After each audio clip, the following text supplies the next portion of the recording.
record on and it is recording. I see the little Zoom is all different. Every time I log in, Zoom is asking for different things.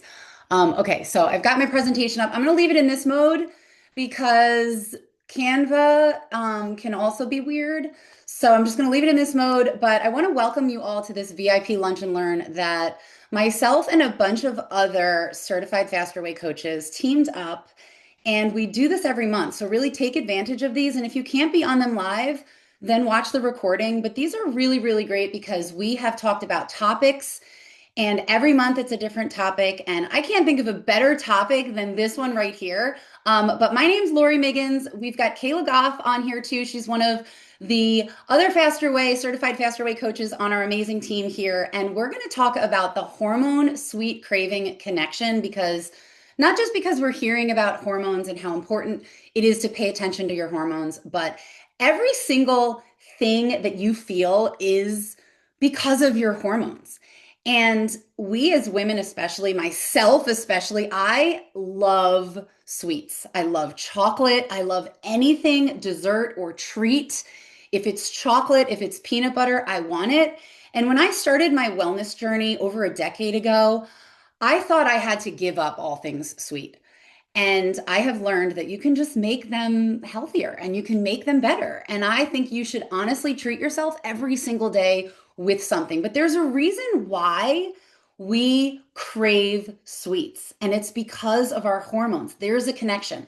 So we're going to chat here today in the next 20 minutes about the why behind the what, because I know a lot of us are feeling it, but why? Why are we feeling it? And I just want to start off this by saying, I am not a professional. I am not a doctor, but I have lived and experienced it. I'm 49. I am knee deep in perimenopause because my doctor told me so, not because I am feeling all the symptoms and because I'm self-diagnosing myself, but I am very on top of my health. I go to the doctor, I see a hormone specialist, and I am in perimenopause. So all the things I'm feeling are justified, and I'm doing so many things to stay on top of it, including Faster Way. What we do in with fitness and nutrition with Faster Way is so incredible. I explained everything to my hormone doctor, and he's like, wow, I wish all of my patients could be doing this. So I commended myself and I commend all of you for taking that step, because what Faster Way has for us is really, truly incredible. So I'm going to skip to the first slide, and Kayla is going to introduce herself and she's going to get started. So I have a little toddler here, so we're gonna pray. Uh-oh, we can't hear you. Can't hear me? You, No. what? Oh, you can? Okay. Just Lori can't hear me? Can you guys Okay. hear me? I got it now. Okay, Here it I is. was like, oh no. Okay, so I have a toddler here. We're gonna hope that she is pleasant. Right now, she has my phone and Winnie the Pooh, so we're gonna pray about it. But so I am Kayla Golf. I became a Faster Weight coach almost a year ago now, and I am 2 years postpartum, but still breastfeeding, a lot of things. So like my hormones are always very extravagant. So I definitely struggle with the sugar cravings and all of the things like that, which Lori was talking about too. So I kind of come from a different perspective, but totally on the same page of like always wanting a sweet tooth. So blood sugar and insulin is super important to like actually understand and navigate for you guys. So when it rises and falls quickly, you show cravings really fast. So like in the morning, okay, you want this. So anyway, it spikes it when you are sorry, when you are constantly like say you wake up in the morning and you start your day with a piece of toast and jelly or something like that, you're going to spike your insulin and it is going to like really like mess up your blood sugar. And you're also starting your day that way to constantly be craving then sweets because your blood sugar is trying to like level itself out. So eating sugar alone will always obviously spike it, but the crash comes with it then. So then you have that like 2 o'clock, you're ready for a nap. You barely make it to bedtime. You are just exhausted. And then the crash is kind of signaling your body that it wants more sugar, but really it generally wants more protein and like fiber and actual like food to support your body.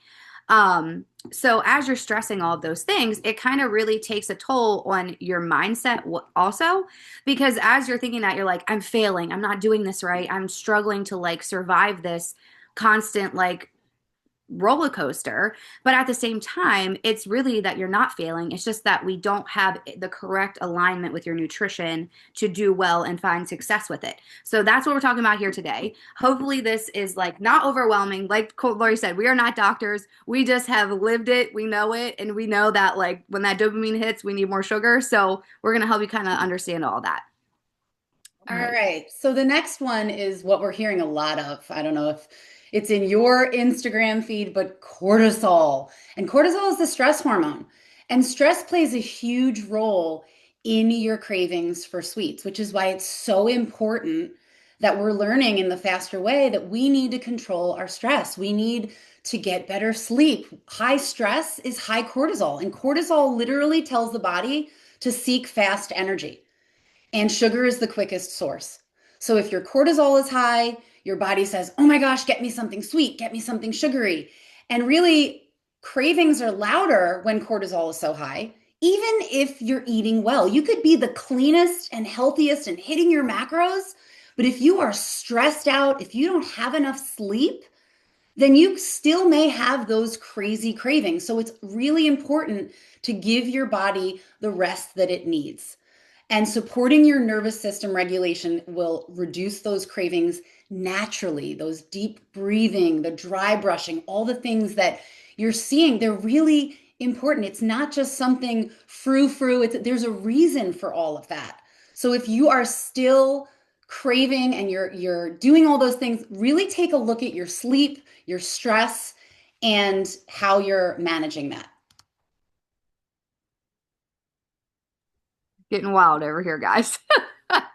So, estrogen and progesterone can fluctuate during your cycle, definitely affecting your cravings. So, when your time of the month is coming, things like that, you guys always like it's like a whole movement that we all are wanting chocolate or we're wanting whatever. And it's just generally because of the fluctuation.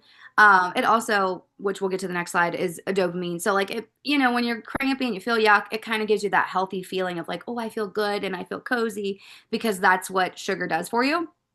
So lowering estrogen, less blood sugar stability and things like that, but lower progesterone, which is like what a lot of people have, in my opinion, that I talk to, that they go like get their tests done and things like that. Oh, really? Oh, she's telling you guys too. So increases your anxiety and appetite.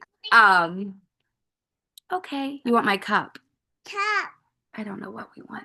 Sorry, guys. So, okay. Please hold. Lori, if you want to take over for a second. Of course. And you know what's crazy is I was just going to say on this next one, cravings often increase in the luteal phase before a period. I don't know about you guys, but I still get my period every month like a clock. My doctor's like, yeah, you're in perimenopause, but you are a fertile myrtle. I'm like, okay, great, wonderful, awesome. 49, I'm good. But my cravings literally like the day before I get my period, it's like I want to eat my arm. I'm starving. I want all the sweets. And then I get my period and I'm like, yay, that's why. Right? It's like kind of that comforting, but there's a reason for it. And when you know, then you can be at ease and comforting and knowing that like your body's working, we just have to control it, which is why I always, always, always have some sort of healthy treat in my fridge or freezer, and I don't buy the crap that I used to eat. If you don't have it in your house, you won't eat it. And one thing for me is I have 3 kids, and I get this question all the time is, well, how do you not buy it? Well, I just don't buy it. My kids don't eat it either. I'm leading by example. If I'm not eating it, they're not eating it. So I'm not going to have the sleeve of Oreos because I don't buy Oreos, right? And lots of other foods that we know are not good for us. All right. So the next one is serotonin and dopamine. Sugar temporarily boosts the feel-good brain chemicals, which is why it feels so good after you do treat yourself with one of those cravings.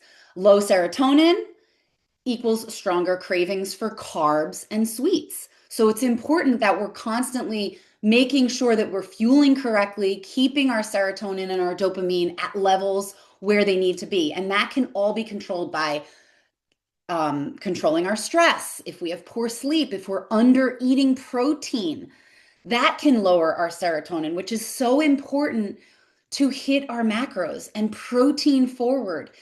even if your macros are set at a place where if you go over in protein, I am so happy. Go over in that protein. That should be your most important macro that you hit. And you're going to hear Sean, all of you in VIP, if you did your workout this week and last week, Sean constantly tells you hit that protein, and it's so important. When you think about hitting your protein, how it's going to help you curb your cravings, then that should help you hit that protein goal. Sugar can become a quick emotional regulator. Supporting your mood and nourishment reduces the need to self-medicate with sweets. Like we've said, over this presentation here, is when you're fueling your body correctly, your hormones are more at a level where those cravings can be controlled. All right, so last one we're going to talk about. Hold on 1 second. I'm gonna get All right, sleep hormones. No, no problem. This is real life, right? Um, Sleep hormones, melatonin and ghrelin. I don't know how to say it, but poor sleep disrupts appetite hormones.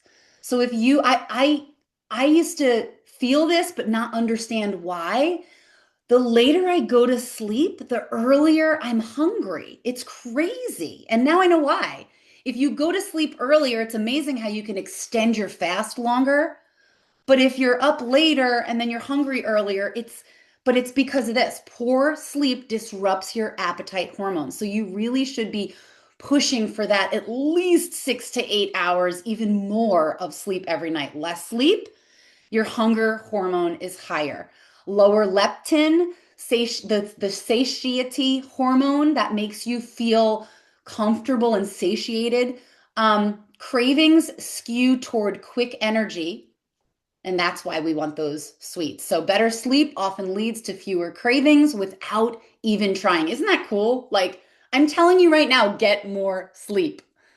Get more sleep and you won't have as much or as bad cravings. So the big takeaway here is that sweet cravings are often a signal, not a problem. There's nothing wrong with you. Sweet cravings are telling you you're in need of something else. You're not necessarily in need of the sweet. You need to lower your stress. You need more sleep. You need to hit your macros. You need more protein. They can mean the body needs to steady its blood sugar, stress support, hormone balance, better nourishment, not restriction. One thing I learned in the last year is that if I fuel myself with more, I feel better. And I have this is the most I've eaten in years. I've been in this industry for over a decade, 12, 13 years. And over the last year being a part of Faster Way, I have nourished my body better than ever. And I feel bad that I didn't do it sooner. Hitting those macros, it just feels so good. Um, and that's why hormone supportive sweet options work better than cutting sugar completely. So Kayla and I got together and we put our favorite healthy treats here. If favorite you want to recipes. go ahead. You want to I talk was about them? like, I think I got her. She was listening to your soothing voice, Lori. She's a little settled now. Oh, I was like, okay, she was having a meltdown because it's nap time. So, our favorite recipes, there's so many, guys, and you can literally like we have so many in Faster Way app. You can look them up, but also Instagram and like Facebook. They're all like great places to like go in and type. Lori posts recipes all the time that you can go in and type up like hormone supportive recipes, and people hashtag it so much it'll come up and give you like really good ones.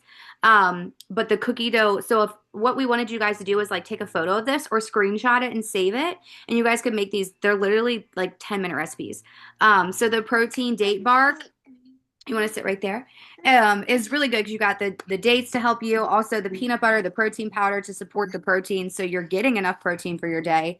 So you're not eating a snack or a sweet treat that's like not supporting your body, which is like generally what we gravitate to. Like if you can pick up a candy bar versus, a healthy date bark, but if you have it pre-made, so she wants to wave to you guys. So I generally always pre-make some type of sweet treat on like Sunday or Monday, so I have it for the week because I know myself and I know I'm gonna hit that craving or whatever. So that way I can just grab a little bite and move on with it. Not like I'm going to want to go and drive to the store and buy like a pack of Oreos, which I don't need those either. But let's just say that's what we're going for.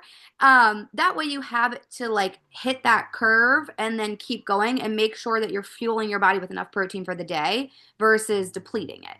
So grab those recipes too. I don't know, Lori, did you want to open up for questions? We aren't scientists, we aren't doctors, but we could also help. Yeah, if anyone has any questions, wants us to put them in the chat or just unmute. But here's the thing with these kind of recipes, and I know Erin makes millions of recipes, so go visit Erin's page.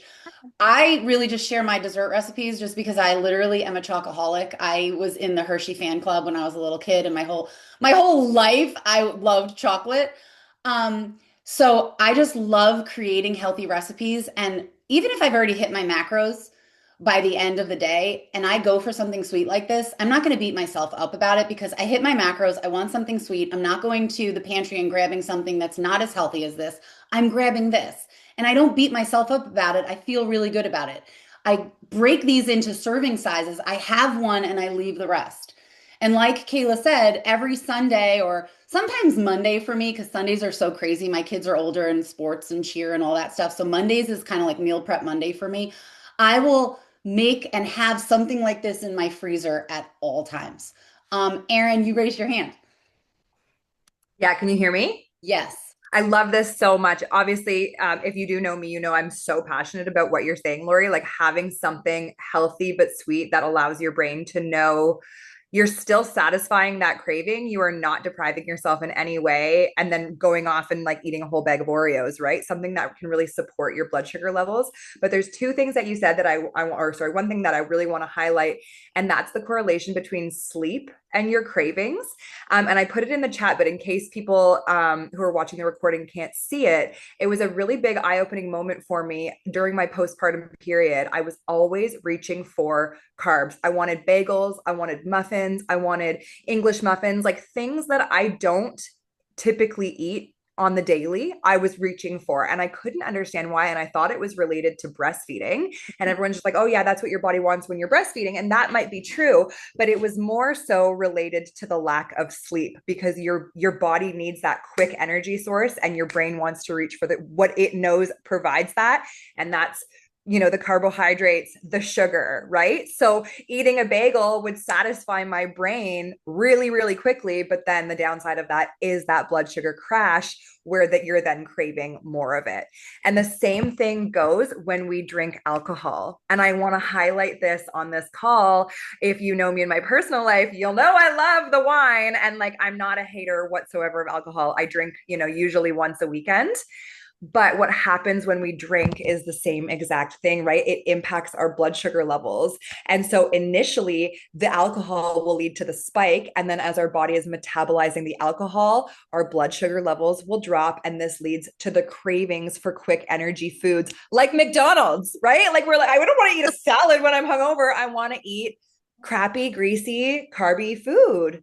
And So that's true. science, ladies. It's not a hangover, it's your blood sugar. And that's what alcohol does to us. And that's another reason why we have to be so mindful about how much we are consuming. Unfortunately, especially as we age, we just can't hit the bottle like we used to. So you need to think about that and if it's worth it for you in your journey, right? Which I know that for me it's not, which is why I try to limit it. So That's so true. Like, if it's what are your goals and what is your journey if it's worth it for you? Like for me, honestly, I don't rarely ever drink anymore.